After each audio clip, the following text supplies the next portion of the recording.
good evening, my international people. This is Louise Uwachu, your host on the You and I talk show. Thank you for being with us. This is September 27th, and we are 5 p.m. on the Pacific Coast in Vancouver, recording live. It's going to be a very interesting show today. We don't know how long it's going to be, but it is going to be interesting while it lasts. We have a show titled The End of the American Empire. So let's bring in our guest without any further talk, and you'll see what I'm talking about. Good evening, Mr. Shannon. Yes, hi, Louise. How are you? I am so happy and so grateful that you have found time to speak to us tonight. Well, thank you for having me. All right. So, Jake Shannon, are you related to Mr. Hollywood? No, just he has the same first name as my last name. No relation. Okay, great. Yeah, I guess it's a great name. I think so. All right. So, you are the author of a book called The Endonomics. Is that a word that you made up yourself? The End of the United States. Hmm?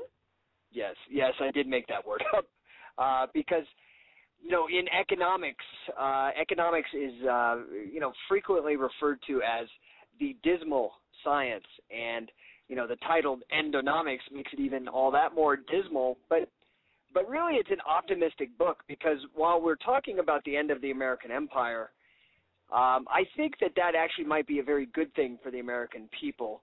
Not all that different from when the Soviet Empire collapsed.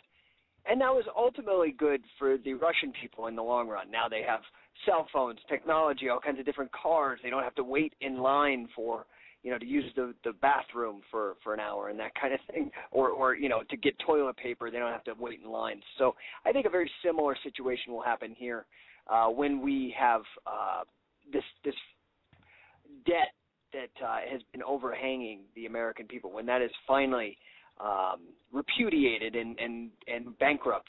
I think that'll actually be good for the American people, but it will be the end of the United States as we know it. All the military, the entitlements, that kind of thing. It will have to change the structure of American society radically. Mm-hmm. So, first of all, what's an empire, and is the United States an empire? And what's the main thing that's going to cause its fall? Well, typically you would consider an empire any country that is occupying other countries with a military force and also building either beachheads or outposts or whatnot. And you look at our military, and we've got bases in all over the entire world. And so that's loosely what you would consider an empire. You could see a similar empire, say, going back, like I said, to the Soviet Empire. Before that, maybe the British Empire, the Ottoman Empire, the Roman Empire. These are all different empires throughout history. Mm-hmm. So the United States is definitely an empire because if anybody has military presence around the globe, it's the United States. Now, so what's going to be its main cause of failure? Well, the real problem is that we've spent more. Our national debt is at such a point that very soon, around 2020, the amount of revenues brought in through taxes and other means will not be able to match the debt. It will have a 100% debt-to-income ratio, mm-hmm. And at that point, that's the point of insolvency. It's a general measure of insolvency, whether in personal finance, like if you go to try to buy a mortgage with a mortgage loan officer, they're going to ask what your debt-to-income ratio is. Well, when a nation has debt to GDP that is 100%, you're insolvent, and mm-hmm. that number is coming due in 2021. That with a number of other host of issues. We've got a giant tax hike that is coming due soon, and given the fact that unemployment is all-time highs, these are problems that the system will not be able to sustain, and as such, it will collapse, and we will have to make very drastic cuts, not only in the military expenditures, obviously, but also some of the social programs as well. I see. But isn't that the perfect opportunity for America to go into a new and bigger war? War seems to be the solution. Well, often it has been, but even our own military is waking up to the fact that the credit card will be revoked at some point. Our former Joint Chiefs of Staff, a guy named General Mullen, has very recently, in the last year, been going around letting people know that the biggest threat to American national security, it isn't China, it isn't Al-Qaeda. According to General Mullen, the biggest threat to our national security here in America is the national debt. Because what happens when people no longer buy our treasuries, or when there is no longer any tax revenues because they've taxed the people too much, and it has destroyed entrepreneurship and small business, at that point they will not be able to finance these wars because nobody will be even loaning money, and there won't be any tax revenues coming in. I see. So now what is your solution? Do you want the empire to fall? Do you want... it's not what I want. The book is really just describing what will happen. I peg a date of 2025. And by that time, give or take 5 years, it could be... Yeah, so, frankly, 2025 is that time period, that time frame. Mm-hmm. And it's not really... The book doesn't really say what I want to happen. It's really what is going to happen, regardless of what I want. Of course, I'd love everybody to have, $1 million, but that's not what's going to happen.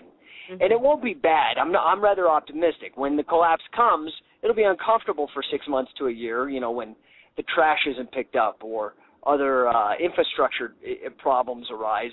But just like when the Soviet Union collapsed in that transition, eventually the people will rally, and it'll be great for the people. I see. Now, you speak about the Federal Reserve. What is the role of the Federal Reserve into all of this, and what can be done about it? Well, really, the Federal Reserve is the linchpin. In my book, I actually say that the definition of endonomics is determined by the course of history. You can either have the end of the United States as we know it, this financial collapse that is coming due in about 2025, or if you don't want that and you want to fix it quick, which I find highly unlikely, but it would fix things, and that would be the end of central banking, ending the Fed. Mm-hmm. Now, I don't think that's likely. There's too many big money interests with a lot of money in lobbyists that would not allow the Federal Reserve Act to be repealed. But that would do tremendous things, because what you have to understand is the two primary creditors to the United States, the people to whom the United States owes its debt.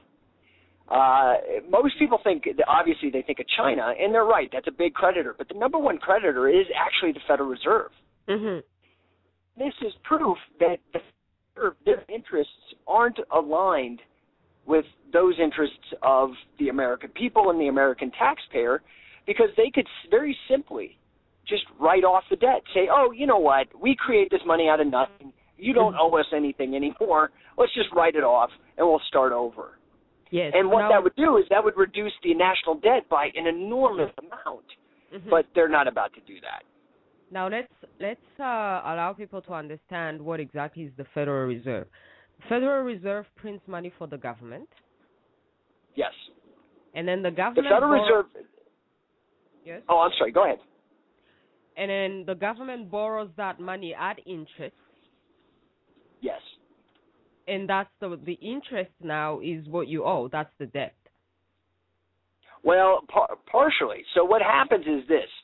The central bank, and all central banks, they're supposed to be independent of the government. They're really not, but they're supposed to be. Mm-hmm. What ends up happening is that it is a private banking cartel that has a monopoly on the creation of money. Mm-hmm. And what ends up happening is the Treasury issues debt securities, which are bonds, for example, okay? So they'll sell like T-bills. They take these T-bills, which are an IOU that say, it's like with principal and interest. They say, okay, give us money and we'll give you this IOU. You give us the money and we'll pay back the money plus interest. And that's what a T-bill, for example, would be, or a treasury bond. Mm-hmm. The Federal Reserve says, okay, I'll buy all your T-bills. You guys will pay us interest plus principal, and we'll give you this money. But the thing is the money that they give them is completely fabricated out of thin air. Mm-hmm. It's fiat money. It's what's called fiat money, and there's nothing behind it. Mm-hmm. And so this money then goes through the banking system, and this is how we have booms and busts in the economy, because they try to control the supply of money, and sometimes they put too much, and sometimes they don't have enough, and we have deflations or inflations and that kind of thing. I see. Now, if this is chartered by the Federal Reserve Act, mm-hmm. which was passed in the United States in 1913, if that act were revoked and we were allowed, say, competing currencies here in the United States, and to write off that debt, we would no longer have to raise the debt ceiling, which is a big debate that happens here in the United States all the time.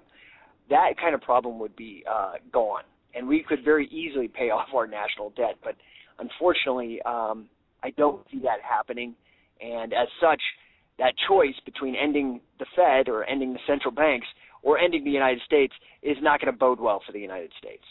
I see. Now, why would this be such an impossible task? Because you say that the Federal Reserve was created by an act, which means it was created by the government, and the government works for the people. I understand that, but supposedly, I think that might be a bit of a naive perspective on how government operates. Unfortunately, I wish it were that way, but it's but just how like was it created? If you say it was created by an act, this is by the Senate, right? Yes. Yes. If enough people want to stay alive or be debt free or have a new a new way of life, why wouldn't this happen? Yeah, why wouldn't this happen? Like, what's the main opposition, and why are you saying it's not likely to happen? I mean, didn't you already have a revolution? Don't you know how to have revolutions? I don't know. Well, we've had a revolution. The problem is that people are very fat and lazy. They would much rather watch football, or they would much rather play video games. This is a sad fact here in the United States. And the fact is that it could change. It just is very unlikely. And I think actually the biggest obstacle, not everybody obviously is lazy, but people here are very much lulled to sleep by television and popular culture instead of getting involved politically.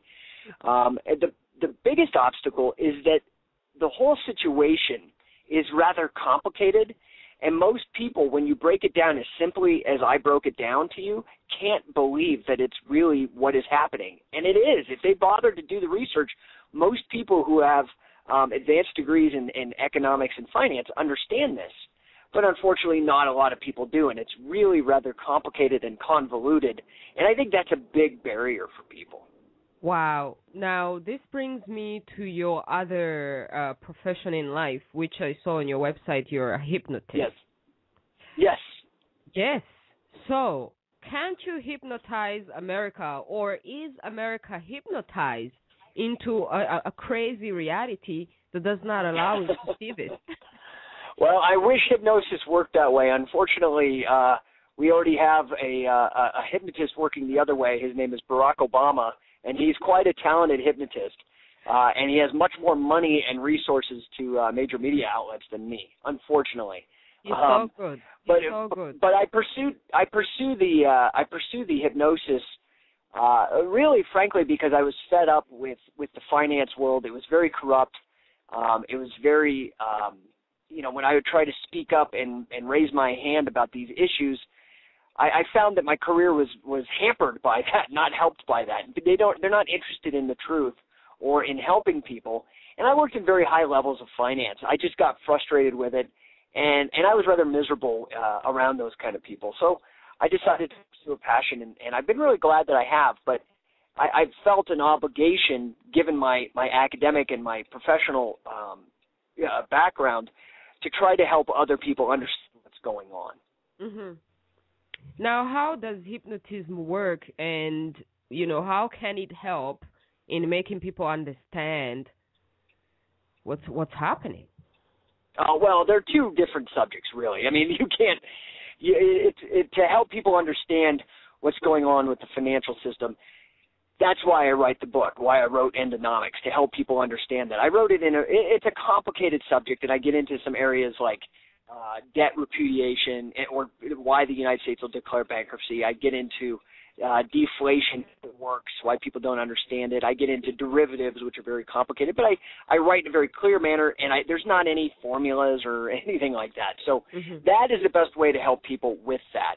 Hypnosis is really a completely different subject. I mean, it's a different field completely. That's more about helping people with changing their lives in a better way, getting better control over their lives in a personal sense.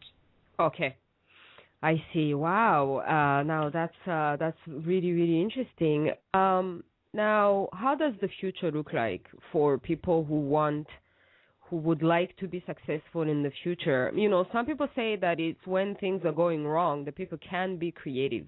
What would you suggest to people who want to be creative and do not want to fall with the empire, especially the number one thing that you can do, and then unfortunately I actually have a client meeting in about 2 minutes that I have to get to, but I think that you raise a very good point.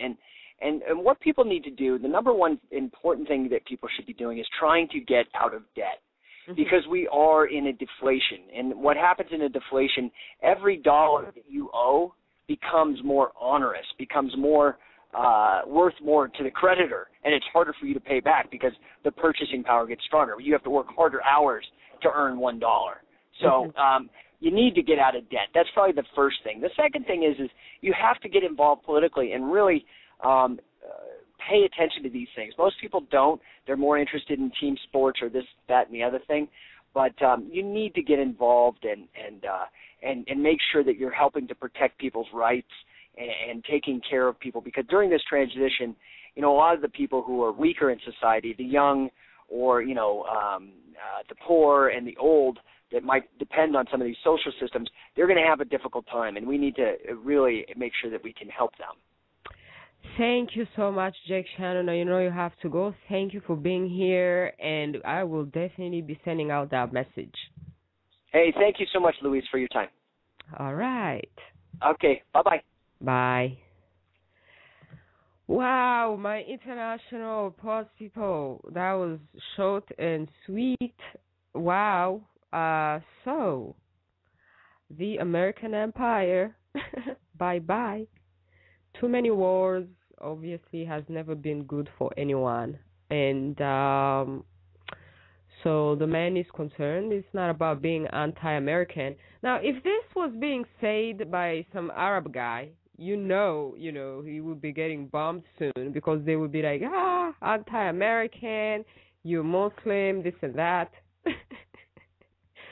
But this is not, this is an American citizen concerned by the future of his own country. So, yeah. And stop watching television. Not until I have my show on TV anyways. Exercise. I think I should make exercising videos since I'm in shape. Yes, I will show you how I stay in shape. So apparently he did say that one of the problems is because people are fat and lazy, and they're just there eating and getting fat, eating the wrong food, by the way. And so they're not concerned watching reality television instead of watching the reality. Oh my God, this is so much material for my comedy shows. This is so much material for my comedy show. Anyways, get out of debt, which means for the African countries, do not accept any of these debts that they keep throwing at you. I've seen a lot of communiques, press releases from the African Press Organization, and they're talking about the IMF, the World Bank, going around examining countries and then qualifying them. The other day they were talking about they ease the debt of Guinea. Ha ha ha! Guinea doesn't owe you anything in the first place, so easing the debt of Guinea is not a favor. And because obviously in the back rooms they're putting people into more debt. So as you heard, the most important thing is to get out of debt. Yes, I wanted to ask him if everybody should declare bankruptcy or something. Ah man, if I have any debt, I will definitely take that. That's what he said, and then I'll be like, yo, I heard it from this guy. He's an economist, and he said, get out of debt, get out of debt. Plastic cards. Oh my God, it's so hard. Anyways, my international people, thank you so much for following. Thank you for listening, and have a great evening. We will still be here. We will still be standing. We're not falling with any empire. Yeah. We're not. We'll still be standing. We have been here before, during, and after. That's what's up. Good night.